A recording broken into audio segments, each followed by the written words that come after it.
Hey everybody, welcome to another deep dive with us. And get ready, because today we're going exploring. Exploring the impact of outdoor recreation on the environment. That's right, we're going to be taking a look at a chapter from a textbook on recreation ecology. So kind of a deep dive into the deep dive, if you will. Yeah. But before we get into the weeds, I think it might help to define some of these terms for our listeners. Yeah, good point.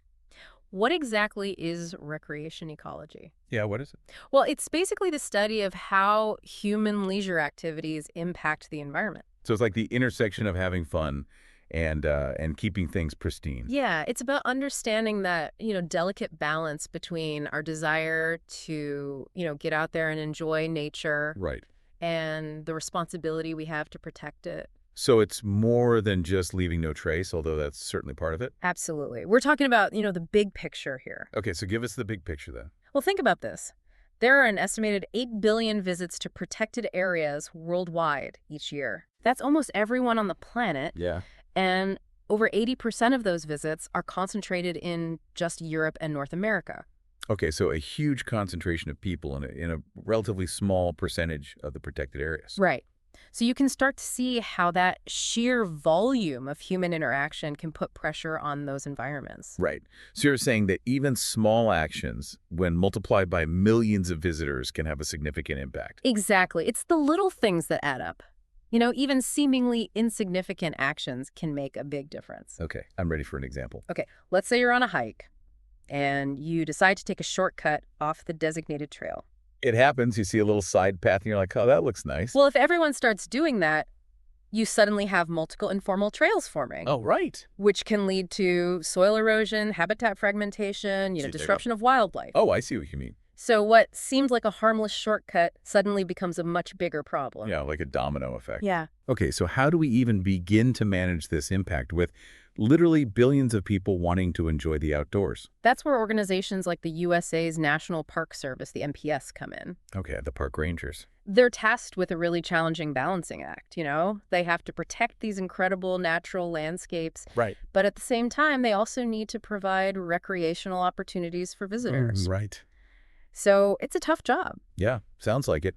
So how do they even approach that? How do they go about doing that? Well, they have a whole system in place that's rooted in legislation, like the Wilderness Act of 1964. Okay, the Wilderness Act. This act defines wilderness areas, and it aims to preserve their, untouched character. Right, but with millions of visitors flocking to these parks every year, how do they actually make sure those wilderness areas stay wild? It's a constant challenge. Park managers are always working to find that sweet spot between preservation and recreation. Right. They have to juggle legal requirements like the Organic Act of 1916, which established the National Park Service in the first place.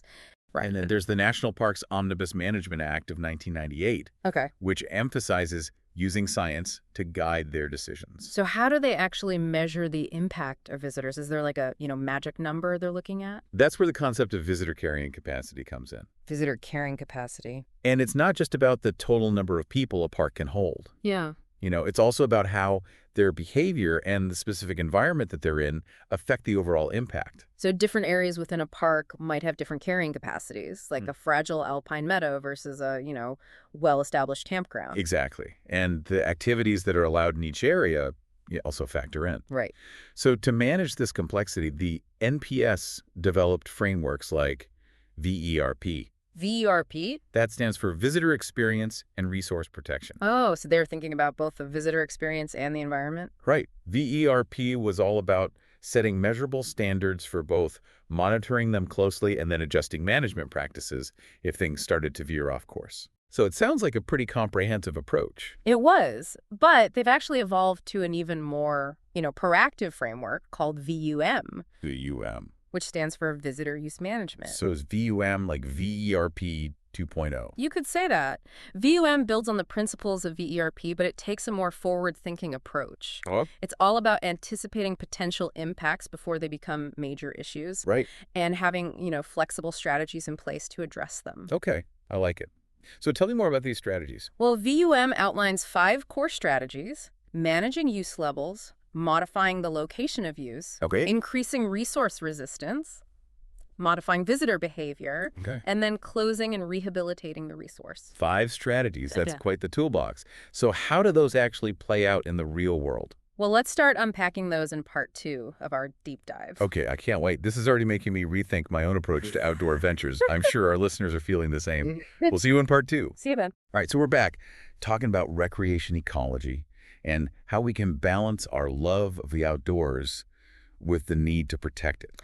We were just starting to talk about those 5 core VUM strategies. Yeah, we left off with like a bit of a cliffhanger there.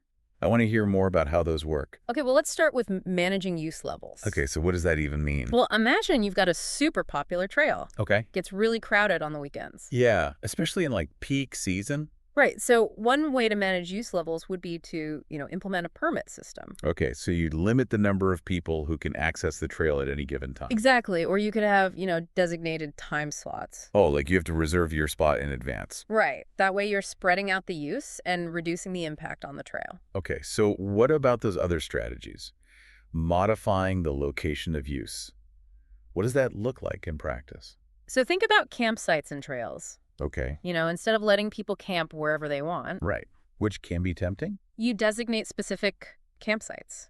And you build trails that are designed to keep visitors on durable surfaces. Oh, so you're minimizing the area that's actually being impacted. Exactly. And that helps to protect the surrounding vegetation and prevent erosion. That makes a lot of sense. And then there's increasing resource resistance. Okay, so making things tougher so they can withstand more use. Yeah, like using sustainable materials to construct trails and boardwalks. Okay. Things that can handle heavy foot traffic without, falling apart. So you're building things to last. Exactly. And then there's modifying visitor behavior.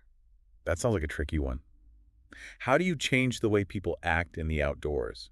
Education is key. Okay. Programs like Leave No Trace can be really effective in teaching people how to minimize their impact. Oh, right. Leave no trace. We talked about that a little bit last time. Yeah, it's all about, respecting the environment and making sure it stays beautiful for future generations. So like packing out your trash, staying on the trails. All of that and more. There are 7 core principles that cover everything from planning your trip to being considerate of other visitors. So it's a holistic approach. Exactly. Yeah. It's not just about 1 or 2 things. It's about a whole mindset shift. Right. And then the final strategy is closing and rehabilitating the resource. So sometimes you just got to close things down. Yeah, sometimes it's necessary to give a sensitive area a break. Okay. Close off a trail for a season or even longer to let it recover. Right. And then you can, take steps to actively rehabilitate the area. So planting native vegetation or stabilizing the soil. Exactly. It's about giving nature a chance to heal. Wow, this is all incredibly fascinating. I'm starting to see how all these pieces fit together. From individual actions to global initiatives, from, technology to education. It's a complex puzzle. It is, but it's a puzzle we can solve if we work together. Working together. That sounds like the perfect transition to part 3 of our deep dive, where we'll explore that very idea, how we can collectively create a more sustainable future for outdoor recreation.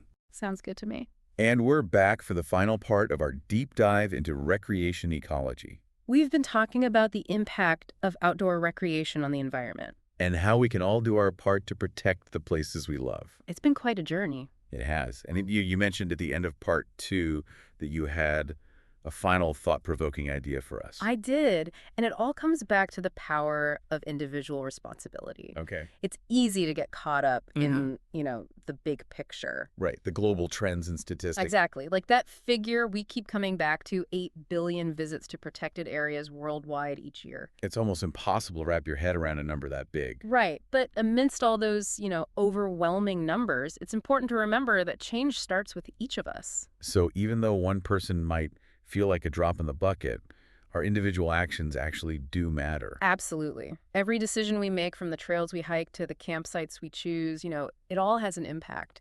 It's almost a humbling thought.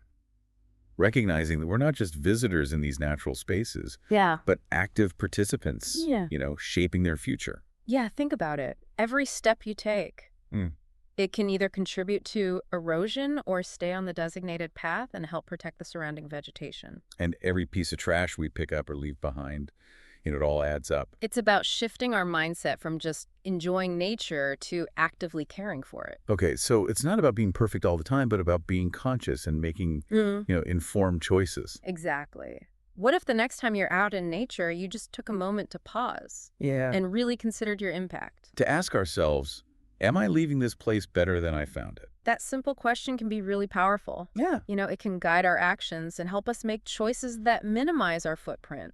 And if we all started asking that question, imagine the collective impact it could have. It could be a game changer. Instead of, loving our wild spaces to death, we could love them back to life. I love that. Loving them back to life. That's a beautiful way to put it.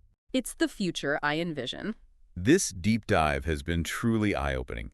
Thank you so much for sharing your expertise and for inspiring us all to be more mindful adventurers. It's been my pleasure. And to all our listeners out there, happy trails. Remember to leave those wild spaces even wilder than you found them.